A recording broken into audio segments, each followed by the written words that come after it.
Bonjour à tous, nous sommes aujourd'hui en compagnie de Lionel Rangeard. Bonjour Lionel, merci Bonjour. d'être venu. On va discuter d'un sujet très intéressant, même passionnant, qui est la microbiologie du sol et sa vie de façon générale.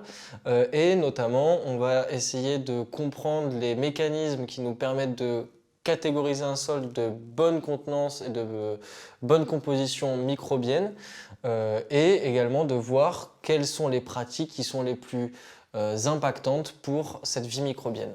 Voilà, donc ma première question, ça serait de voir un petit peu quels sont les services écosystémiques rendus par le sol de façon générale. Donc si on parle déjà du sol, parce que c'est important, avant de parler de microbiologie du sol, même d'agronomie, de bien remettre l'objet d'étude. L'objet d'étude, c'est le sol et sa qualité. Donc on parle souvent d'une qualité physique, chimique et biologique, donc on verra la biologie, qui peut se traduire aussi en qualité agronomique, bien sûr, pour faire de la production végétale, on va dire productive et durable, et stable dans le temps. Et donc si on regarde les grands services que rend le sol, et quand on parle de services que rend le sol, c'est les services pour la société, et pour les sociétés humaines, on est quand même assez anthropocentré. En fait, tu as d'abord des services de fourniture. C'est ce que tu disais, c'est-à-dire que le sol va fournir différents éléments, déjà des éléments nutritifs pour la nutrition des végétaux. Il va fournir des composés pharmaceutiques, il va fournir des fondations pour les infrastructures, donc il va fournir des choses. Le sol, il va aussi réguler.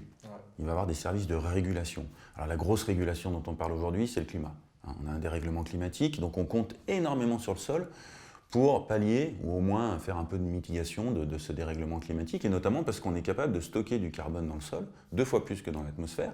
Donc on se dit, c'est simple, mettons du carbone dans le stock, système de puits, le sol devient un puits de carbone. C'est pas si simple que ça, parce qu'en fait, il faut passer le carbone de l'atmosphère au sol, et ça se fait notamment par la biologie du sol.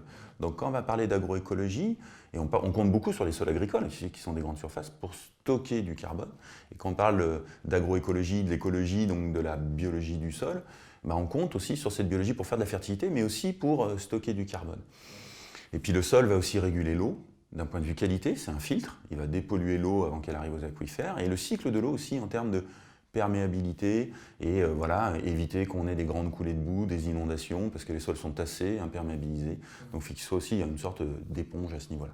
Donc c'est tous ces grands services qui sont importants. Et d'un point de vue agroécologique, comme une bonne part des sols, notamment en France, sont soumis à l'agriculture, que ce soit les grandes cultures, la vigne, l'arboriculture, etc. D'un point de vue agroécologique, on essaye de mieux comprendre l'écologie de ces sols pour bien faire exprimer ces services, parce que tous ces services ont une base écologique, ont une base de biologie.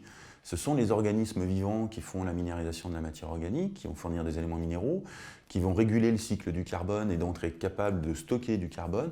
Donc c'est là où l'agroécologie est hyper importante, c'est qu'elle permet d'améliorer ces services rendus pour nos sociétés et donc le bien-être de nos sociétés et leur durabilité. Oui, alors ce graphique il représente un peu la mosaïque de micro-organismes qu'on peut trouver d'organismes qu'on peut trouver dans le sol. Donc on voit qu'on a beaucoup d'organismes différents dans le sol déjà par la taille, avec ce qu'on appelle les micro-organismes, bactéries, champignons qui sont microscopiques. Puis après on arrive à la microfaune.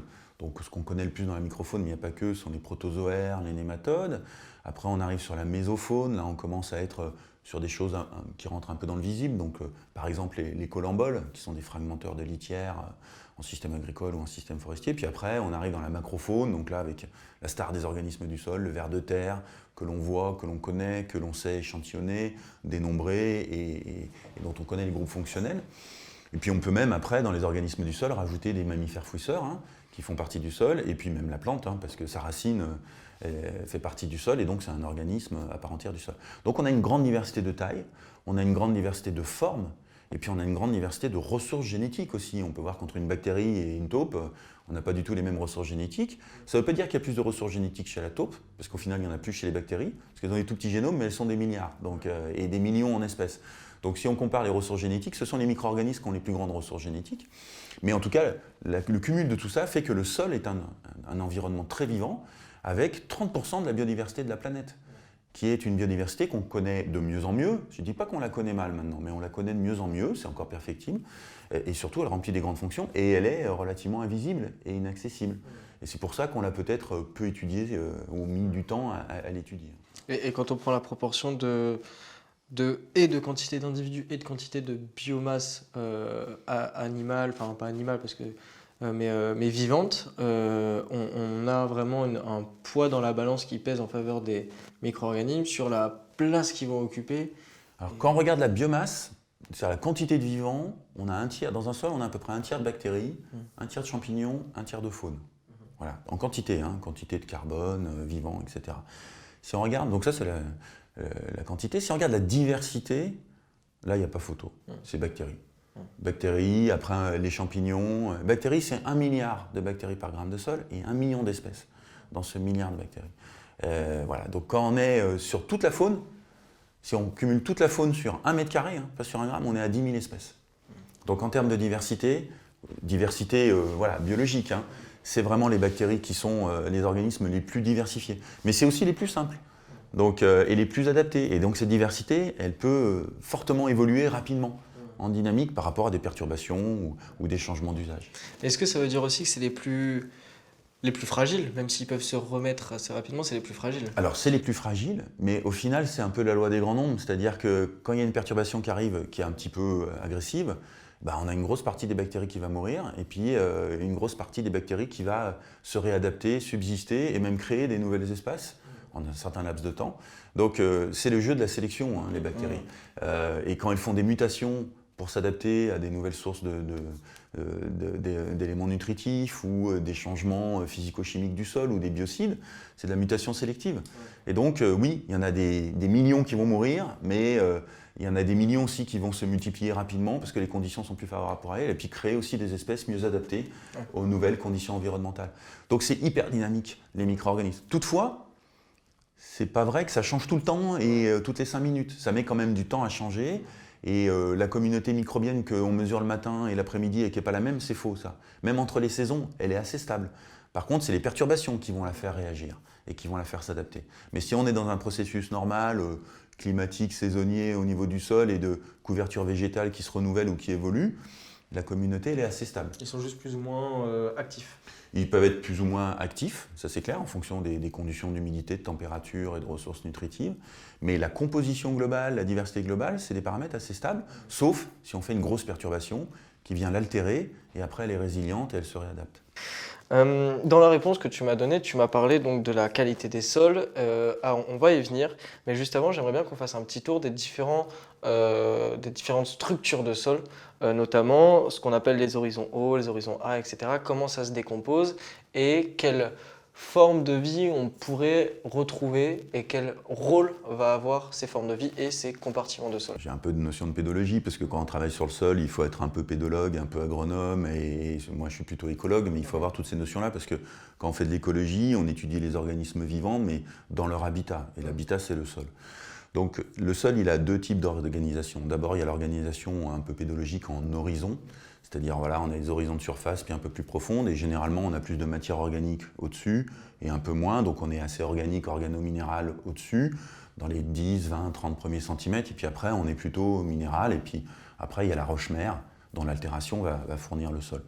Donc ça c'est un peu l'organisation horizontale, et généralement en pédologie on décrit ces différents horizons. Et donc c'est vrai qu'on a des organismes qui sont organisés aussi, enfin qui sont distribués le long de ces profils. Les micro-organismes, bactéries, champignons, qui ont besoin de matière organique, de porosité, etc., ils sont plutôt en surface. La majorité, ça ne veut pas dire qu'il n'y en a pas en profondeur, mais la majorité se trouve en surface, et quand on dit en surface, c'est 20, 30, 40 cm, ça dépend un peu de l'organisation des sols.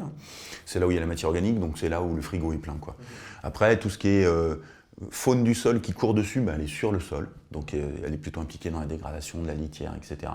Et puis après, on a des organismes qui sont dans le sol, notamment les vers de terre, ceux qu'on connaît le mieux, mais aussi les nématodes. Et eux, ils se distribuent le long de la colonne, et les vers de terre sont capables d'aller plus en profondeur. On a des espèces de surface, et puis des espèces qui sont capables d'aller entre la surface et la profondeur, et puis des espèces de profondeur, donc jusqu'à plusieurs dizaines de centimètres, voire mètres. Et ce qui est intéressant, c'est que quand ils se baladent, quand ils font leur galerie, déjà ils font de l'aération, de la porosité, mais aussi ils transportent la matière organique, donc ça permet de mettre de la matière organique un peu plus en profondeur ou dans des endroits où il n'y en a pas, et donc d'alimenter aussi des poules microbiens qui vont la dégrader, la minéraliser ou la stocker. Donc il y a toute une organisation. Il y a aussi une autre organisation dans le sol, si je peux compléter, qui est plutôt en 3D et plutôt à une micro-échelle. C'est que le sol, c'est des particules minérales, sable, limon, argile. Et ces particules minérales, elles vont s'agréger entre elles grâce à des ciments organiques, de la colle biologique, qui sont des petites molécules organiques qui viennent notamment soit de la faune, soit de la microbiologie, quand ils dégradent la matière organique. Et ça forme des agrégats. Et on a des micro-agrégats qui sont tout petits et des macro-agrégats qui sont un peu plus gros. Et ces agrégats sont hyper importants parce que grâce à cette agrégation, on a de la porosité. Donc on a du vide. Et si on a du vide, c'est qu'on peut mettre des organismes vivants dedans. Donc ces agrégats sont en fait les habitats des organismes vivants, et notamment des bactéries et des champignons qui vont construire ces agrégats. En dégradant la matière organique, ils vont fournir des ciments et ils vont construire leur maison, comme on met du ciment avec des moellons et on met un toit, eux ils construisent des agrégats, les petits sont dans les gros, les bactéries sont plutôt dans les micro-agrégats, parce qu'elles sont plus petites, et les champignons dans les macro-agrégats, c'est un jeu de poupées russes. Donc quand on a parlé un petit peu avant cette question de la texture du sol et de la façon dont il était composé, on parle là de la répartition en pourcentage de l'argile, du limon et du sable, qui va donc nous donner une texture et des informations sur comment va se comporter le sol à différentes perturbations. Au niveau microbiologique et vie du sol, comment est-ce qu'on l'interprète, comment est-ce qu'on pilote notre système en fonction de ce type de sol? Alors, ce qu'il faut savoir, c'est que la texture, donc la proportion relative de sable, limon, argile, on peut avoir des sols très argileux, argilo-limoneux ou très sableux ou sable-limoneux. Donc on a une grande diversité de sols en France. Et même ce qui est intéressant, c'est qu'on a 33 types pédologiques de sols, qui sont différents types de textures, entre autres, pas que aussi, mais aussi par rapport à la roche-mère, le pH, etc. Et que la France est le 3e pays au monde en termes de diversité de sols, derrière le Brésil et la Chine, indépendamment de sa surface. Alors, il n'y a pas que la diversité pédologique qui est importante en France, tu as aussi une diversité environnementale, de climat, de mode d'usage, sur une petite surface. En fait, en France, on est un pays très hétérogène, et d'ailleurs on le voit, quand on se promène en France et qu'on fait un axe nord-sud ou sud-ouest, on a des paysages très différents, et des paysages qui sont portés par des sols très différents, avec des modes d'usage qui sont généralement adaptés au sol. D'un point de vue microbiologique, ce qui est hyper fondamental et hyper important, et on le sait depuis un petit moment, mais ce n'est pas si vieux que ça, et notamment grâce à des inventaires nationaux qu'on a fait à l'échelle de la France, c'est que, en fonction du type de sol, on n'aura pas la même microbiologie. Naturellement, comme ce sont les habitats vont être différents si un sol argileux ou limoneux ou calcaire, en fonction du pH aussi. Et dans chaque type de sol, on aura une microbiologie naturellement différente. Pas la même quantité de micro-organismes, pas le même nombre d'espèces et pas la même composition. Et aujourd'hui, la France est aussi un des rares pays à avoir fait un inventaire de sa qualité microbiologique avec des cartes de France de quantité, de diversité et de composition des micro-organismes, bactéries et champignons. Et ce qu'on voit, c'est que le premier paramètre environnemental qui gère ces paramètres microbiens, c'est le type de sol. Donc, en fonction de son type de sol, on n'a pas la même microbiologie. Donc, si on se met à analyser la microbiologie dans un sol agricole, à un moment donné, il faut aussi connaître un petit peu naturellement ce qu'il doit y avoir au départ. Et après, on peut faire un diagnostic pour voir si on a une dérive ou pas une dérive par rapport à ça.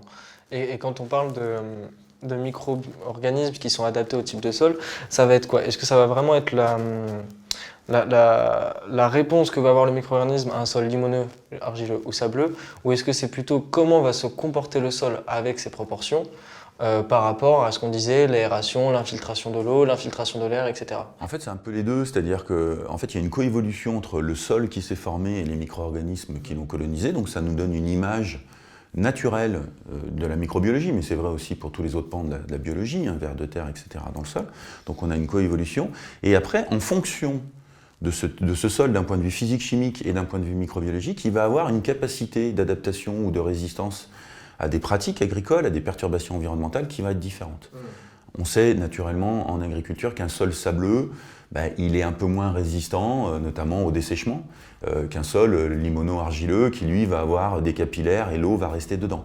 Et ça influence aussi la vie et la capacité d'adaptation des micro-organismes dans ce type de sol. Et là, notamment dans l'exemple du sable, potentiellement, notamment les champignons, qui vont avoir beaucoup moins d'accès à l'humidité ambiante et à une source en eau.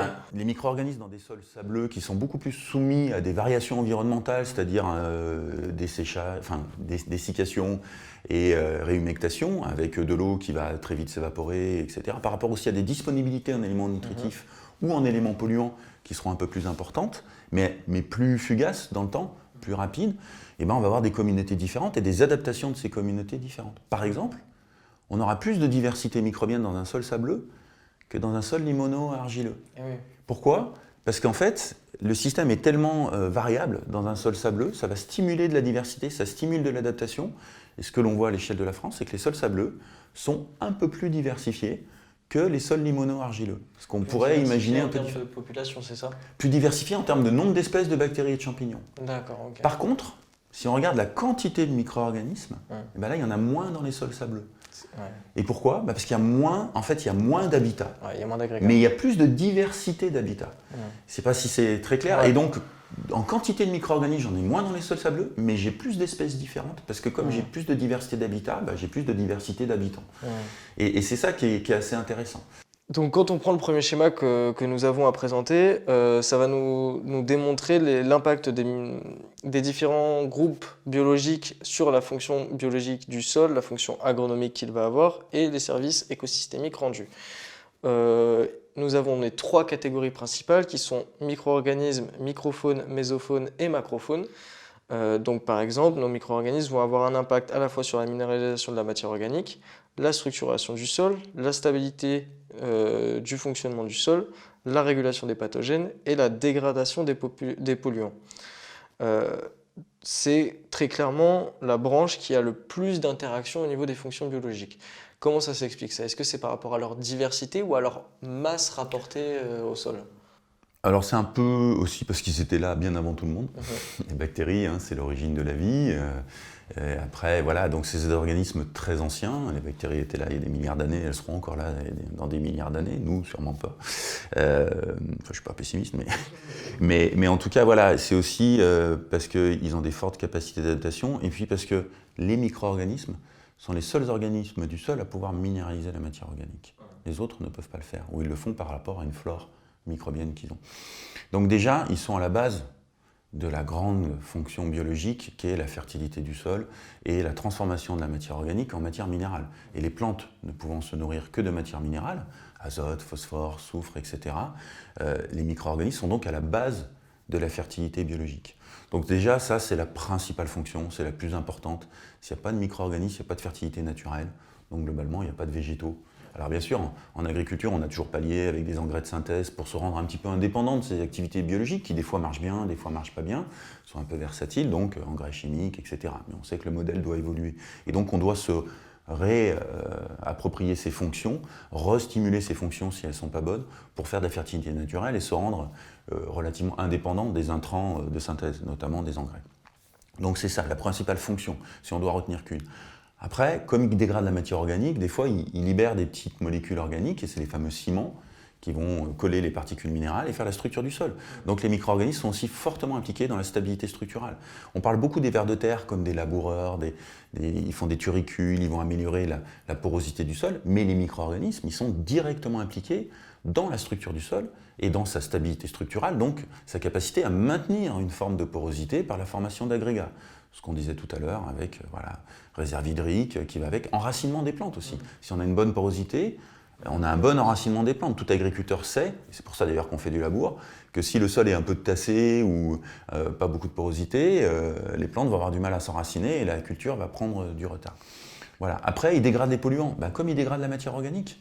C'est-à-dire qu'ils sont hyper impliqués aussi dans la dégradation des polluants parce que les molécules organiques que l'on met polluantes, historiques ou plus actuelles, sont des sources de carbone et d'énergie pour les micro-organismes. Et comme le sol est un milieu pauvre, oligotrophique, quand elle voit arriver des nouvelles molécules organiques, même des fois c'est des molécules qui n'existent pas dans la nature. Dans les années 70-80, à l'apogée de la chimie, on faisait des belles molécules qui n'existaient pas pour que justement elles soient bien efficaces, bien toxiques et là bien longtemps. Un peu trop longtemps maintenant, puisqu'on les détecte partout, l'indane et compagnie. Mais les micro-organismes, au bout d'un moment, même s'ils ne sont pas capables de le dégrader, ils vont dériver des voies métaboliques pour être capables d'exploiter ce carbone qui arrive et cette énergie, et ainsi donc participer à la dépollution. Mais eux, ils ne sont pas dans le principe de la dépollution. Quand c'est un élément toxique, ils sont là pour détoxifier leur petit environnement, mais c'est surtout, quand c'est des éléments organiques, une capacité d'utiliser le carbone et l'énergie associée à ces molécules. Donc ils en profitent pour dépolluer. Donc tant mieux pour nous, au final. Et puis la régulation des pathogènes. La régulation des pathogènes, on connaît beaucoup les micro-organismes, notamment du sol ou autres, comme étant des pathogènes. Et c'est vrai que, alors avec le Covid en plus, ça n'a pas amélioré leur publicité. Donc on se dit, voilà, bactéries, pathogènes, mais en fait ce qu'il faut savoir, c'est que c'est très peu de micro-organismes, notamment dans la communauté du sol, qui sont pathogènes. Et il y en a beaucoup, par contre, qui sont antagonistes de ces pathogènes, et qu'on pourrait utiliser en biocontrôle, et c'est ce qu'on fait d'ailleurs de plus en plus, pour justement aussi être indépendant des produits de synthèse que sont les pesticides, c'est de développer des solutions biologiques, et notamment microbiologiques, pour combattre certains ravageurs. Alors ça peut être d'autres micro-organismes pathogènes, mais ça peut être aussi des insectes ou d'autres types de pathogènes. Donc ils sont impliqués dans toutes ces fonctions de base, je dirais en biologie du sol, mais même en agronomie, parce que ce sont des fonctions agronomiques. Derrière la minéralisation de la matière organique, on a la fertilité du sol, stabilité structurelle, c'est la fertilité physique, la production végétale, et c'est même des questionnements qui peuvent intéresser directement les agriculteurs. Donc quand on parle de toutes ces interactions que vont avoir la macrofaune sur les différentes fonctions biologiques du sol, on remarque que les micro-organismes et la macrofaune ou d'autres groupes d'organismes ont des rôles ou plutôt des fonctions biologiques qui se partagent. Et ils peuvent être sur la même fonction biologique. Est-ce que ça, au sein d'un écosystème de sol, ça peut poser des soucis de concurrence, notamment sur la disponibilité d'éléments minéraux, enfin d'éléments nutritifs, pardon, ou autres, ou sur l'espace qu'ils peuvent occuper, ou bien les écosystèmes du sol sont plutôt équilibrés à ce niveau-là? Non, non, naturellement c'est équilibré, ça a coévolué avec la formation du sol en termes de diversité, d'abondance et d'interaction. Tout ça c'est des interactions, c'est ce qu'on appelle même un réseau trophique. C'est-à-dire dans le sol on a un réseau trophique entre la faune, la macro, la méso, la micro et les micro-organismes. Tout ce petit monde est dans une sorte de jungle naturelle qui est le sol, avec des relations positives et des relations négatives, mais tout ça s'équilibre et ces interactions sont hyper importantes. Alors on a toujours le schéma un peu classique. On a une feuille d'arbre qui tombe au sol, elle est fragmentée par la faune, elle est enfouie par les vers de terre, fragmentée par des carabes, par des colamboles. Et puis, et au final, après, comme elle est un peu fragmentée, elle est plus facile d'accès aux micro-organismes qui vont la minéraliser. Et puis, on a aussi des vers microscopiques comme les nématodes, qui vont, eux, vont être des prédateurs de bactéries ou même de champignons, et ce qui va stimuler aussi les populations microbiennes. C'est-à-dire que même des interactions négatives vont stimuler la communauté à bien remplir son rôle fonctionnel. Donc on ne retrouve pas un micro-organisme qui va avoir une fonction de dégradation, l'autre une fonction de collage, c'est vraiment sa vie et sa place dans l'écosystème qui remplit ces rôles-là. En fait, c'est la communauté qui est importante. En fait, s'il y a autant de micro-organismes différents et nombreux, c'est parce qu'on a besoin d'avoir cette différence et ce nombre de micro-organismes pour remplir ces grandes fonctions.